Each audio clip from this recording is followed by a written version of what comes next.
Hey, what is up, Snake Squad? It is Jacob Snake up here, and today I have a Season 6 Korean Graves jungle guide to share with you all. In this video, I will be talking about jungle pathing so that you can get the most out of your time while clearing camps. I'll also be talking about a perfect build that will work in every game, no matter the enemy team composition. So to start things off, I want to go in a little in depth about Graves jungle clearing.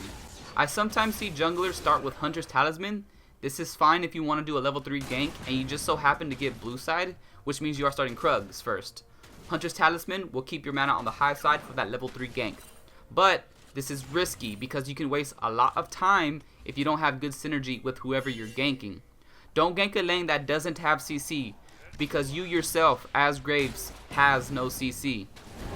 If you're not 100% sure the gank will not pay off, then don't start Talisman and start Machete instead to keep you healthy in the jungle. If you do start Machete, farm all of your camps. It would also be smart to invade the enemy jungler because with these masteries shown on screen, you are extremely strong early game because of Thunderlords. So if you're going up against a Nocturne, Lee, or Vi, definitely look to invade them.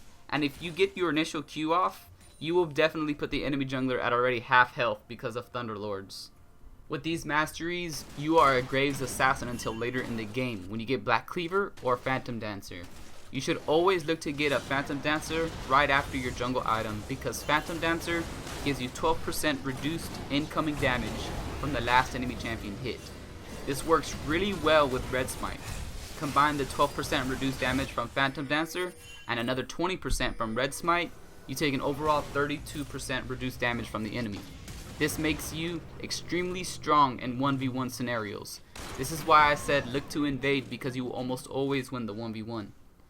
A couple of tips that I can give so that you can come out on top of the 1v1 is if you see the enemy near a wall, dash forward and put that Q on them as soon as possible to get the Thunderlords off. I know that using your dash will put you in a vulnerable position, but if you are confident you can get the kill, go for it. If that's not your scenario, then look to get both of your buckshots off, then dash for the third shot and continue just dashing around for your passive to stack.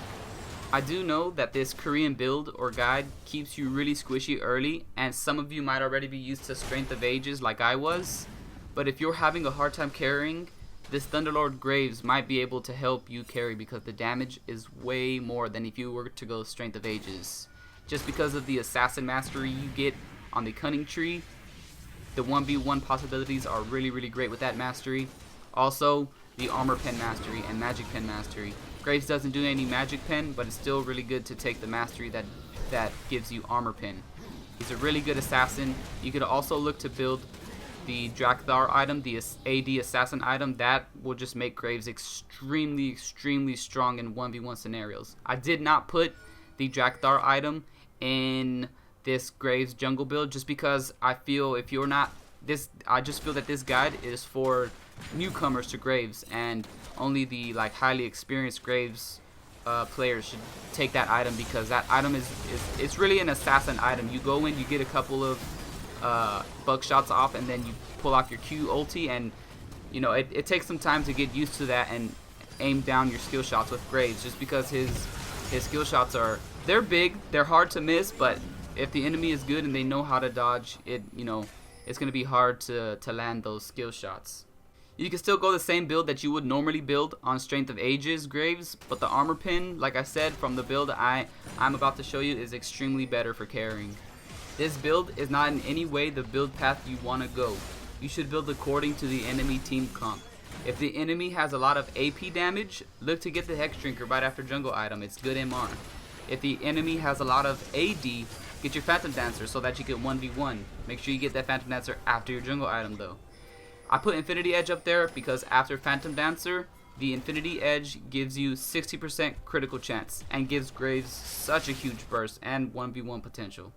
If you didn't know this already, there was a nerf to building Maw and Steric's Gauge together. You do not get the passive from both the items at the same time anymore. So don't build those two items together because the passives won't work. Only one will work. So that about wraps up the Season 6 Jungle Guide. Let me know how I did in the comments below. And I also have a personal question for each of you. What is your favorite jungler to climb with in ranks? Also, What is your elo goal for the end of the season? Are you looking to get gold? Are you looking to get platinum, diamond, silver? Let me know in the comments, guys. That's it for this video, everyone. If you liked it, be sure to support the video by liking the vid. Let's try to hit 100 likes. I will see everyone next video.